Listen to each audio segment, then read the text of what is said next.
sayangin ang pagkakataon na ito. Marahil lahat tayong narito mga alipin ng Allah subhanahu wa ta'ala ay kabisado na natin ang pinakamaiksing sura sa Quran na binubuo lamang sa 3 maiiksing aya. Ito ang Suratul Kautsar. Nasa ikalawang aya nito ay sinabi ng Allah subhanahu wa ta'ala, "Ba'da a'udhu billahi minash shaitanir rajim, fasalli li rabbika wanhar, inna shani'aka huwal abtar." Na ang ibig sabihin ng alipin ni Allah subhanahu wa ta'ala ay magdasal ka ng salat ng Eid al-Adha para sa iyong Panginoon at mag-alay ka o magkurban. Katotohanan, sino man ang sumalungat sa iyo o Muhammad ang siyang talunan. Mga alipin ni Allah subhanahu wa ta'ala, tanungin natin ang ating mga sarili. Sa buong buhay ko, ilang beses na ba ako nakapag-alay ng hayop kay Allah subhanahu wa ta'ala? Ilang beses na ba ako nakapag-kurban para kay Allah subhanahu wa ta'ala? Inaalala ko ba ito? Pinaghahandaan ko ba ito? O mas inaalala ko at pinaghahandaan ko at mas pinag-iipunan ko ang mga makabutong bagay tulad ng sasakyan, alas, damit, wano-ano pa man dyan luho, samantalang hindi naman natin madadala sa kabilang buhay. Pagkos ito'y magiging katanungan pa sa atin ni Allah subhanahu wa ta'ala sa araw ng paghukom. Mga alipin ni Allah subhanahu wa ta'ala, isa sa napakadakilang ibadah o paggawa ng kabutihan, pagsamba kay Allah subhanahu wa ta'ala sa araw na ito ng Eid al-Adha ay ang pagkakatay ng hayop o duhiyah o kurban para kay Allah subhanahu wa ta'ala. Sinabi ng Propeta sallallahu alaihi wasallam, "Ma 'amila adamiyun min 'amali yawmin nahar."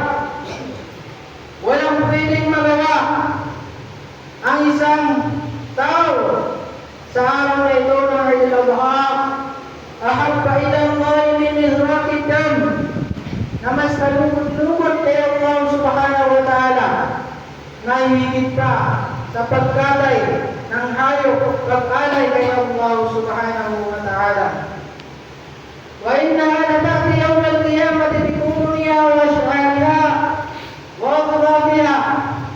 At tunay na makikita ang gantimpala sa araw ng paghukom sa kanyang mga sungay, wa ash'ariha, at sa kanyang mga balahibo, wa aqrabiha, at sa mga uto nito, at sa mga karni nito.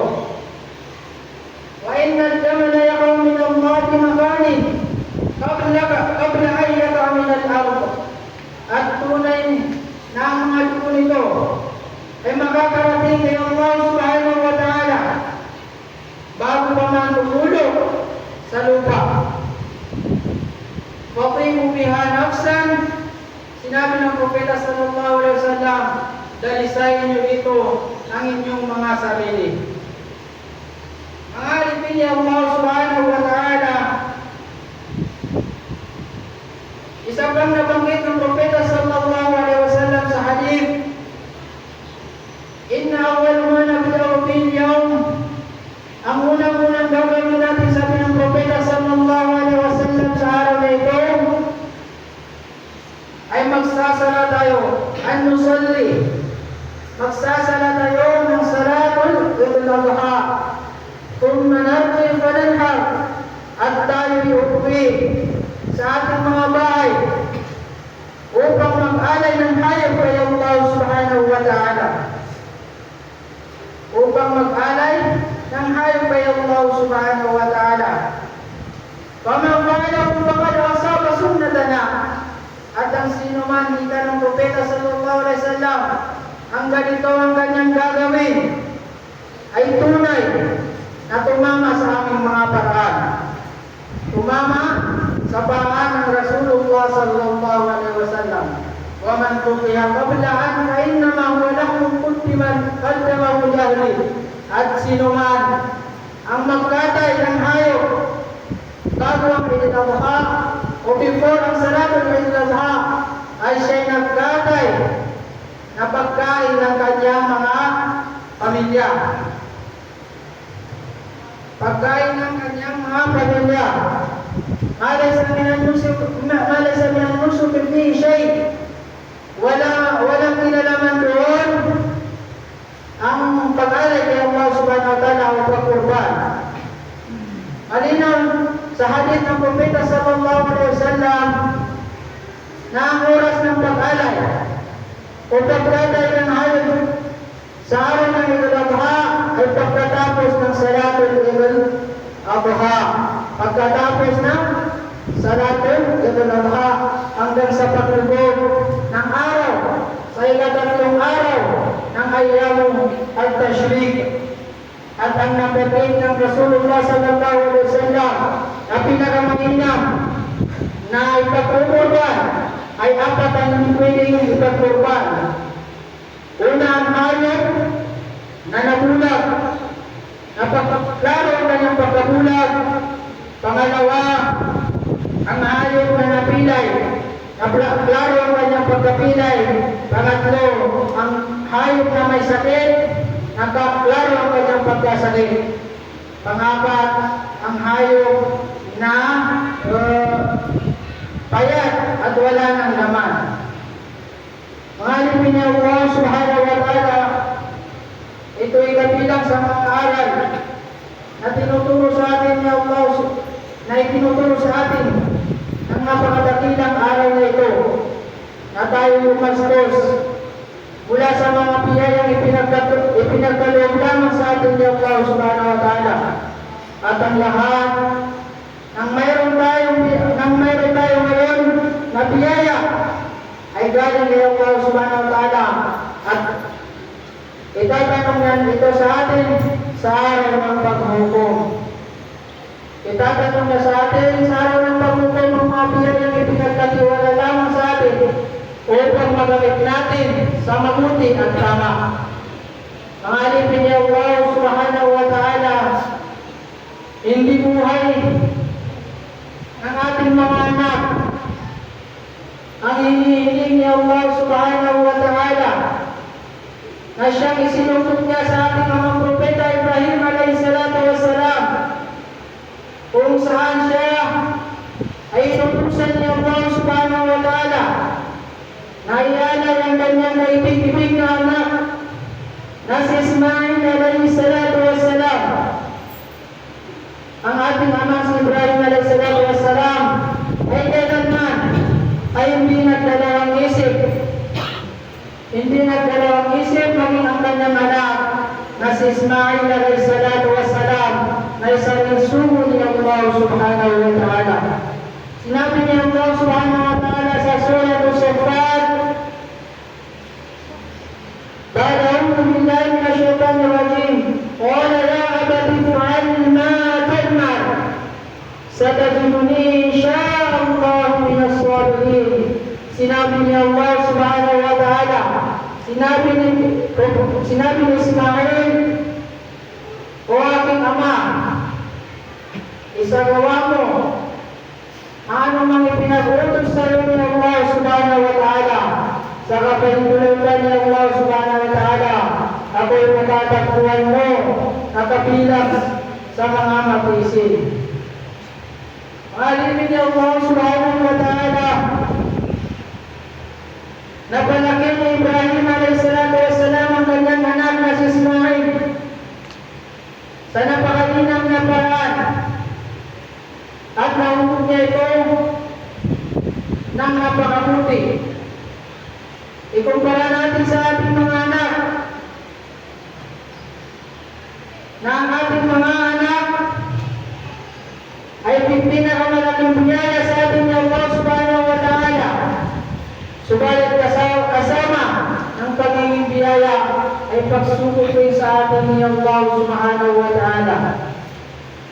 Naituro ba natin sa ating mga anak ang pagiging masunurin kay Allah subhanahu wa ta'ala? Naituro ba natin sa ating mga anak ang pagbabasa ng Quran at pagsasaulo nito? Naituro ba natin sa ating mga anak ang pagsasala ng 5 beses araw-araw at ang pagpasok sa mga madrasa at pag-aaral ng mga hadith ng Propeta sallallahu alaihi wasallam? O inayan na lamang natin silang manatiling mangmang sa Islam ang ating mga anak na babae ay manatiling buyag-yag ang kanilang mga buhok at nakatiwangwang ang kanilang buhok na katawan, at ang ating mga anak na lalaki ay pinabayaan natin silang maadik at gumastos ng pangkalaki-laki sa mga mundong bagay tulad ng cellphone na siyang pangunahing nakakasira sa mga kabataan sa panahon ngayon.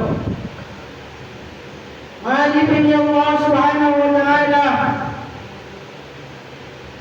kung inubliga sa atin ni Allah subhanahu wa ta'ala, kung inubliga ni Allah subhanahu wa ta'ala sa mga magulang, natustusan ang pangangailangan ng ating mga anak sa pang-araw-araw nilang pagkain, ay mas inubliga tayo ni Allah subhanahu wa ta'ala natustusan at kukunin ang mga pangangailangan ng ating mga anak upang makapag-aral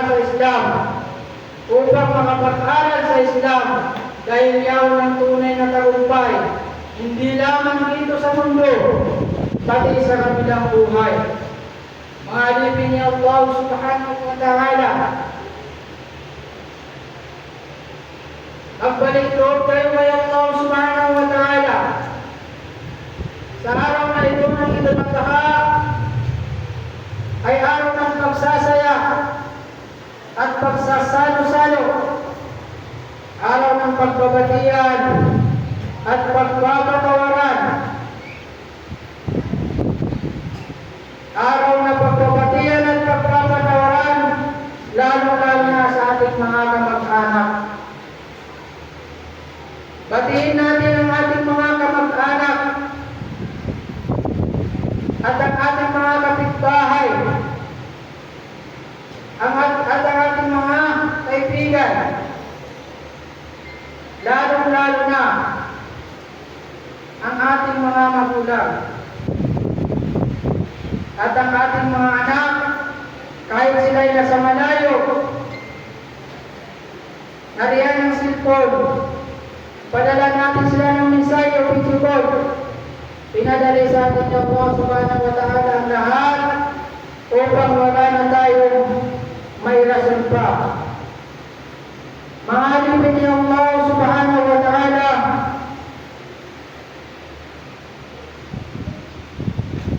ito rin ang araw na susupinin natin ang tukso ni Shaytan, kung saan sinupin ni Propeta Ibrahim a.s. Shaytan, kung saan pinipigilan siya nito na isagawa ang ipinagutos ni Allah subhanahu wa ta'ala. Ilang beses na hinarangan ni Allah na pinigilan si Ibrahim a.s. habang papunta sila sa lugar kung saan isasagawa nila ang pag-aalay, ay lumilitaw si Shaytan. Lumilitaw si Shaytan upang pigilan at tuksuin si Ibrahim a.s. Subalit sa gabay ni Allah subhanahu wa ta'ala, si Ibrahim a.s. ay buo ang kanyang pananampalataya at binabato niya si Shaytan upang layuan sila nito. Pangalipin ni Allah subhanahu wa ta'ala, yaong may mga pagpili ng kambing ay mag-alay tayo kay Allah subhanahu wa ta'ala. Kung wala tayong pera sa ngayon, subalit magkakaroon din tayo ng pera, ay maaari natin ikamutang ng pangalan natin ayon kay Allah subhanahu wa ta'ala.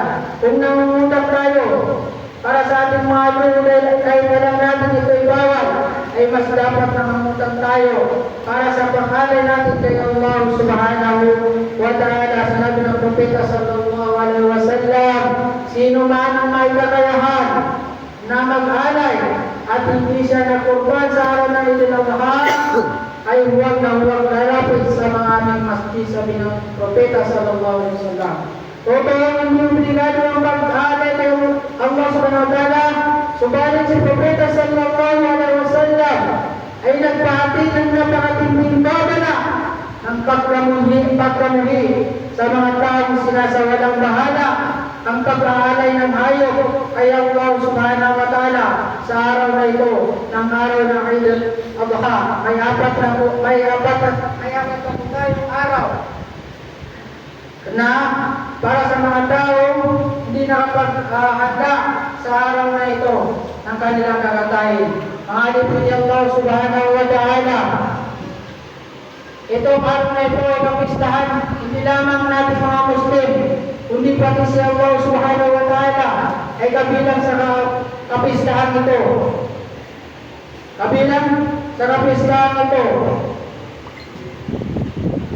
Pati si Allah subhanahu wa ta'ala ay kabilang sa kapistahan ito at tayo ay mag-alay. Pesta, Idul Adha ay ibig sabihin ay pesta. Pag-aalay para sa Kanya, para kay Allah subhanahu wa ta'ala. Nakapagtulong mo lamang mga kapatid sa Islam, ang ilan sa ating mga kapatid ay nagagawang mag-umastos ng pagkalaki-laki sa eleksyon, sa graduation, at sa mga Arab wedding anniversary, at sa mga birthday celebration. Subalit hindi magawang gumastos ng pera, hindi magawang gumastos sa araw ng Idul Adha. Hindi lamang mga kapatid sa Islam, hindi lamang 100 beses nabanggit sa Quran at hadith ng Propeta sallallahu alaihi wasallam ay ilang beses na tayong inikayat na lumastos at magsadaka na mula rin mismo sa Kanya ang ating ipamimigay. Mula rin mismo sa Kanya ang ating ipamimigay. Huwag natin hayaan, huwag natin ipahiya si Allah subhanahu wa ta'ala. Ilang beses, hindi lamang din isang beses na patong at pobre ang ganagpalang ibibigay niya Allah subhanahu wa ta'ala sa mga taong mag-aalay para sa Kanya. Mahalipin niya Allah subhanahu wa ta'ala. Ang tunay na Muslim ay tumutungon agad-agad sa panawagan ng Allah subhanahu wa ta'ala. At ang isang Muslim ay nagbibigay at tumutulong sa kanyang mga kapwa Muslim na nangangailangan lalo na sa araw na ito ng Idul Adha. Lalo na sa araw na ito ng Idul Adha. Pangalipin niya Allah subhanahu wa ta'ala. Hingin natin kay Allah subhanahu wa ta'ala na anumang narinig natin sa khutbah ito ay hindi lamang pumasok sa kabilang tenga at lumabas sa kadagat sa kabilang tenga. Tapos ito'y tumatak sa ating mga puso. Ito'y tumatak sa ating mga puso at may sagawa. Idalangin din natin kay Allah subhanahu wa ta'ala na ikurasyonan niya ang ating mga puso ng iman at pagiging paggawa ng kabutihan, talino man, at hingin natin kay Allah subhanahu wa ta'ala na gawin niyang kamuhi-muhi sa ating mga puso. Matapay na ang may paa at tila ang kufur at ang shirk at ang nifaq at ang paggawa ng kasalanan at kasamaan. Aqulu qawli hadha wa astaghfirullah li wa lakum wa lisa'iril muslimina min kulli dhanbin fastaghfiruhu innahu huwal ghafurur rahim.